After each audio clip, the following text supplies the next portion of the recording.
My brother proposed to my fiancée to prove she loved him more than me, but it only proved that he has single-digit IQ, and my parents are on his side. Posted by you/equivalent_ladder 197.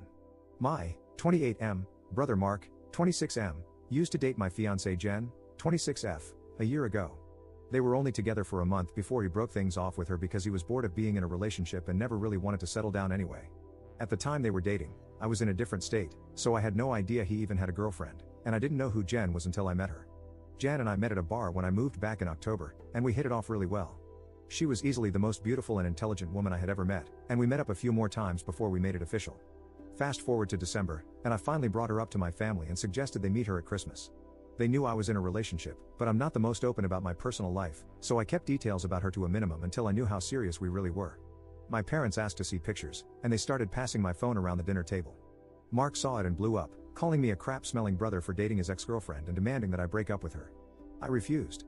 When I asked Jen about it, she confirmed they had dated and gave me the details about their breakup.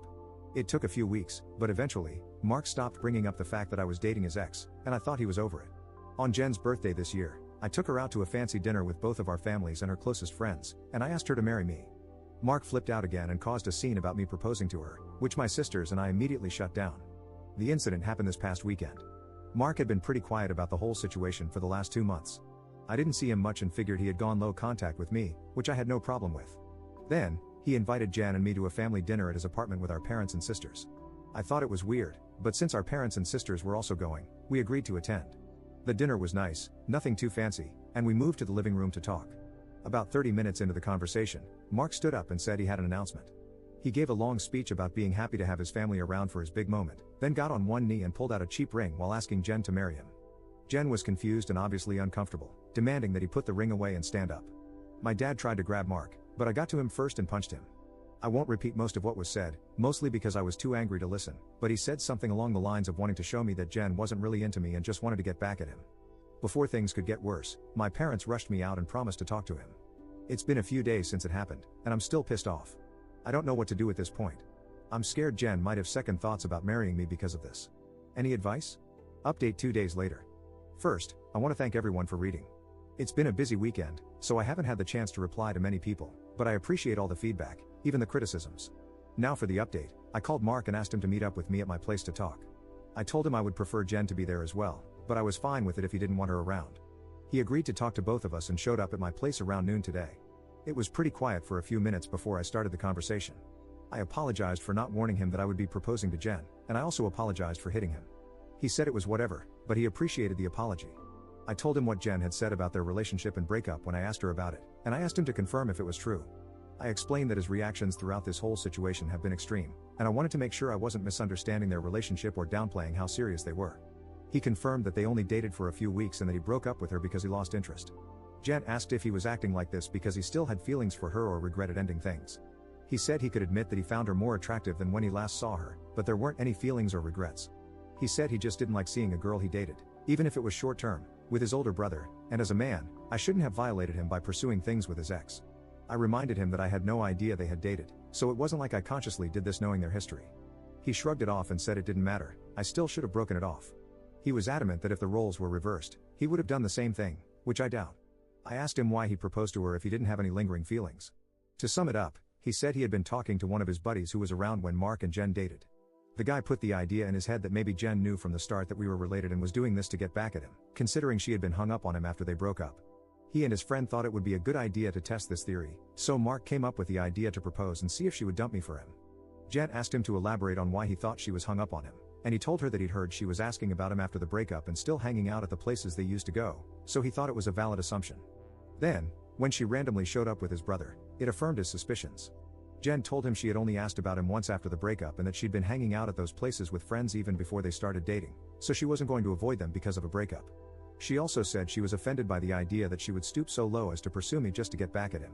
He shrugged, gave her a half-hearted apology, but said she had to see it from his point of view. He asked her if she really didn't know, and she told him that she hadn't noticed the resemblance between us until we were in the same room, and since we act nothing alike, it never crossed her mind. He accepted that and said, "Okay." That pretty much wrapped up the conversation. Before he left, he told me I could take back his invite to the wedding because he couldn't bring himself to support our relationship, knowing he used to date her. I told him not to worry about it, as he was most likely going to be uninvited anyway. It's been a few hours since our talk, and I do feel better. My parents aren't too happy about him being uninvited, but they understood that it was a mutual decision and probably for the best. My sisters told me they knew he didn't have a good reason for being a jerk, and they don't blame me for not wanting him at the wedding. As of now, I'm going to limit contact with Mark, and I doubt he'll reach out to me anytime soon either. Second update 2 months later. It's been a while since I last posted, but a few things have happened since my last conversation with Mark. I've been low contact with Mark since then.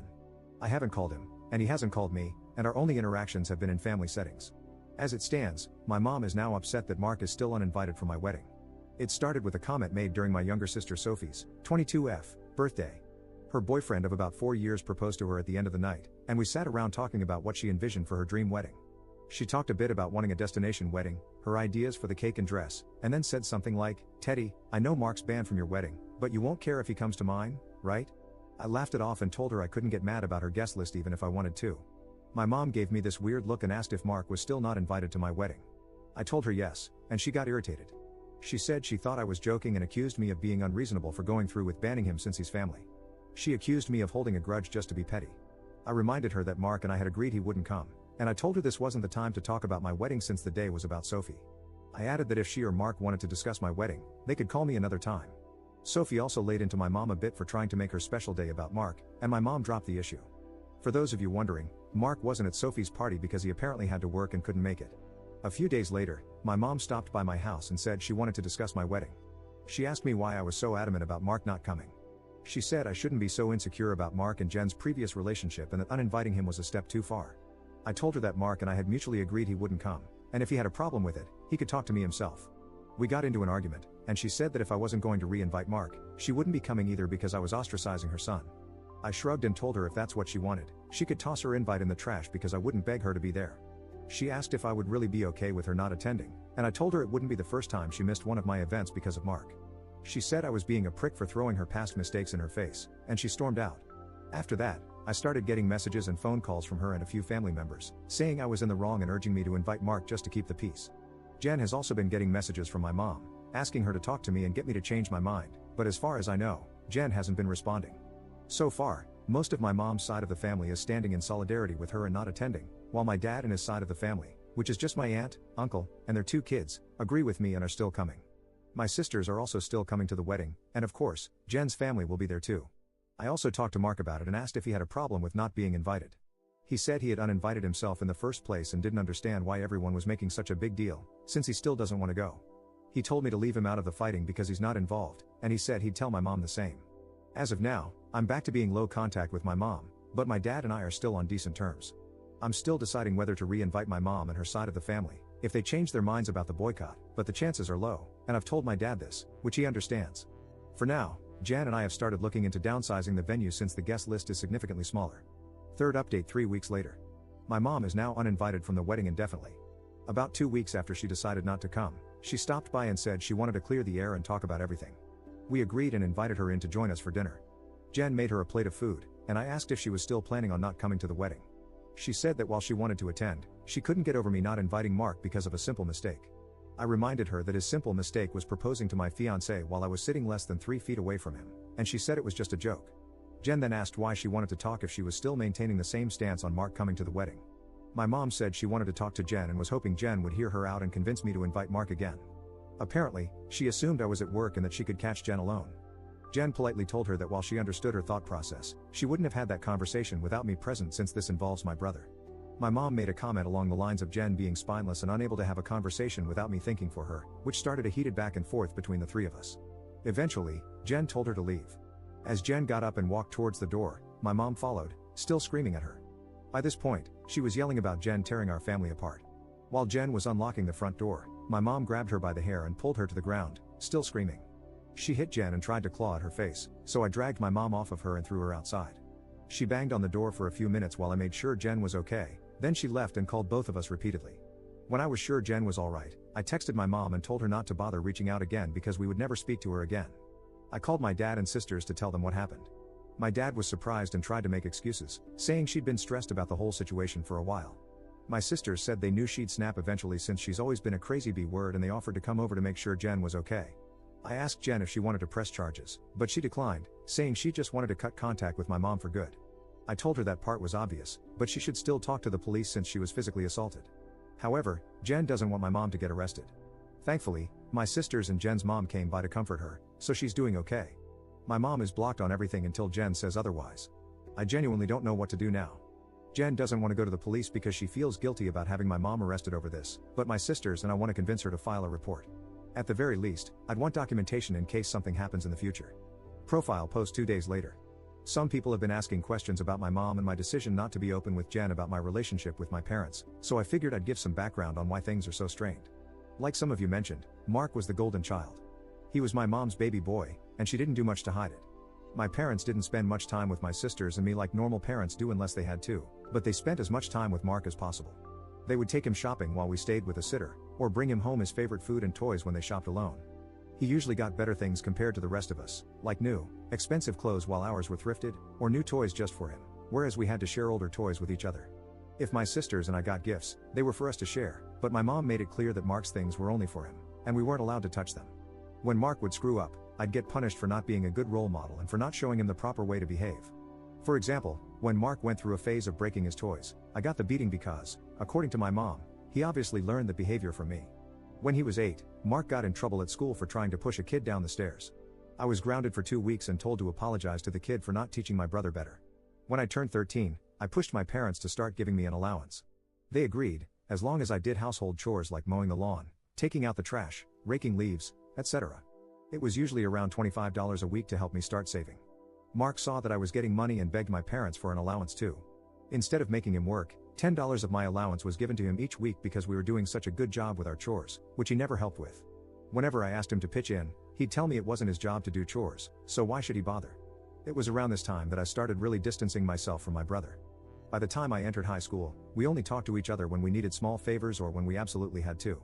I got my first job when I turned 17 because I wanted to finally get my own car and earn money that my parents couldn't force me to give to Mark. My oldest sister, Maggie, helped me open my own bank account and taught me how to properly budget and save my money. After all my hard work, I bought my first car at 18. When Mark got his license, my parents asked me to let him use my car to get around and for extra practice behind the wheel. Reluctantly, I agreed, and for a while, the arrangement worked fine. Mark used my car when I didn't need it and helped maintain it. However, when he expressed wanting my parents to buy him his own car, my mom came to me and told me I should give him my car because he needed it more. When I refused, she threatened to kick me out. We had a big fight that night, which ended with her giving Mark my car and taking me to transfer ownership to him within the next few days. Since I didn't have anywhere else to go at the time, I just sucked it up and signed it over. When I graduated high school, both of my parents skipped the ceremony because Mark didn't want to sit through a long event just to see me get a piece of paper, and my mom didn't want to leave him alone for the night. So, I only had the support of my sisters, along with my aunt and uncle, who wanted to take me out to celebrate. However, they ended up having to bring me home at my parents' request because they had made me dinner to make it up to me. The dinner, unfortunately, was something I couldn't eat because my mom had put shrimp and chicken on the same serving dish, and I'm allergic to shellfish. In my first year out of high school, I worked 2 jobs to buy myself another car, and at the start of the new school year, I moved away for college and cut contact with my parents. They, mostly my mom, tried to reach out for the first few months through social media and Sophie, but I never responded. I also told Sophie she'd be cut off too if she kept trying to connect us.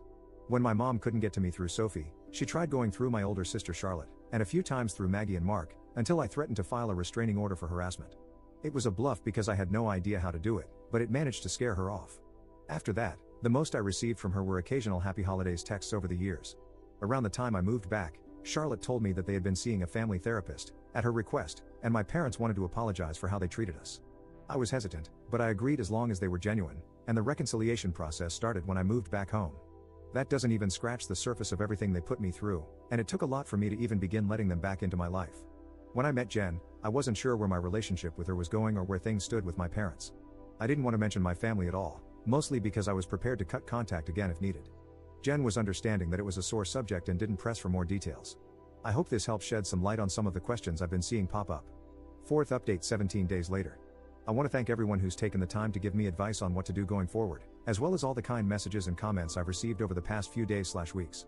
Jan and I have read the comments together, and we appreciate everything. To answer the most common question about why I chose to reconnect after everything, the short answer is that I would do anything for my sisters. Charlotte wanted the entire family around for the birth of her first child and to help her adjust. She didn't want part-time aunts and uncles who would only visit her kid during birthdays and holidays. She was never the type to ask for much of anything growing up, so when she asked if I would be willing to try for her, I agreed because it would make her happy. I also think part of me hoped that maybe my parents had changed. I don't regret trying to reconcile, either. My parents are still terrible, but I met the love of my life, so I call it a win.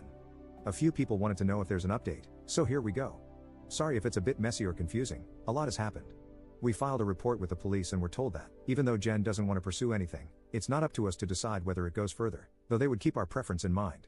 We provided solid evidence of the assault, including pictures of Jen's face and texts between my mom and dad about what happened. We were advised to report and document any future incidents involving my mom, in case anything else happens. Considering where we live, I doubt it'll go anywhere, but at least it's on record. I received about 100 angry text messages from my mom, which tells me they at least spoke to her about the incident. My mom tried to corner me as I was leaving work and screamed at me about trying to ruin her life. She kept yelling that I was an awful son for trying to get her arrested over a small misunderstanding and that she didn't understand what she'd done to deserve being punished like this. I told her that if she didn't want to be in legal trouble, she shouldn't have hit Jen. She demanded that I tell the police to drop the report, which I refused. I reminded her of what the officer said about it being out of my hands. She had a tantrum in the parking lot and hit me a few times, just on the chest and arm, before security intervened and escorted her off the property. I had to talk to my boss about the incident, but luckily, she was understanding after I explained everything that was going on. When I got home, I told Jen what happened. She was upset and asked that we discuss our plan for dealing with my family moving forward. It was a long talk, but we took the advice of some Redditors and decided to go completely no contact with my family, aside from my sisters. We agreed that having them in my life is adding unnecessary stress for both of us, and we aren't even married yet. Jen said she wanted to consider moving away to put some distance between us and my family. She explained that she had tried to stay out of my family issues because it wasn't her place, but she refuses to deal with my mom's behavior or my dad enabling her abuse any longer. A lot more was said, too much to include in this post, but I agreed with her that they were more trouble than they're worth, and I don't want to put up with this anymore either. I also agreed to start therapy, and Jen is helping me find a therapist. I decided to call my dad after our talk and let him know that I would be going no contact. He didn't answer the first time I called, so I left a message asking if we could have a long conversation. When he called back, he asked if it was okay for my mom to be part of the conversation. I told him it was fine, since she needed to hear what I had to say too. The conversation went about as well as you'd expect.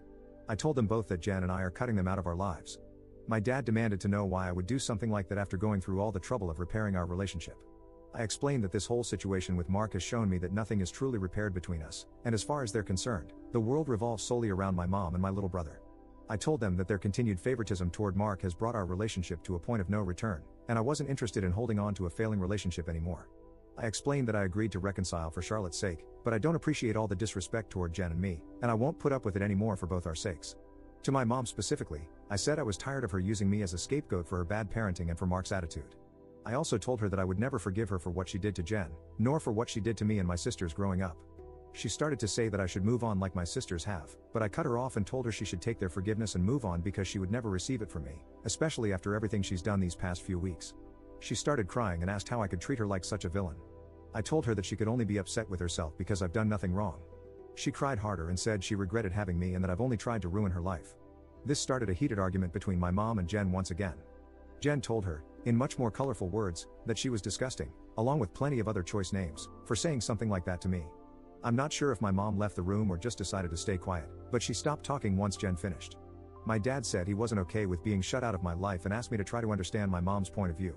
He said she was also struggling because her kids were at odds, and I was being unfair by punishing her for her struggles with raising and caring for us. The last thing he said was that we were a family, and I shouldn't let past mistakes stop us from moving forward together. I told him that the only people my mom ever cared for were Mark and herself, and there was nothing he could say or do to change my mind. I told him it was up to him whether or not he kept my number, but I would be blocking both him and my mom everywhere, and I wouldn't be reaching out again. Then I hung up. Afterward, I sent a long email to my entire family, uninviting everyone except my aunt, uncle, and sisters from the wedding, with a link to my posts attached. I hadn't cried in a long time, but Jen held me while I cried after writing the email, reassuring me that we would be okay. My sisters also reached out to me after reading the email.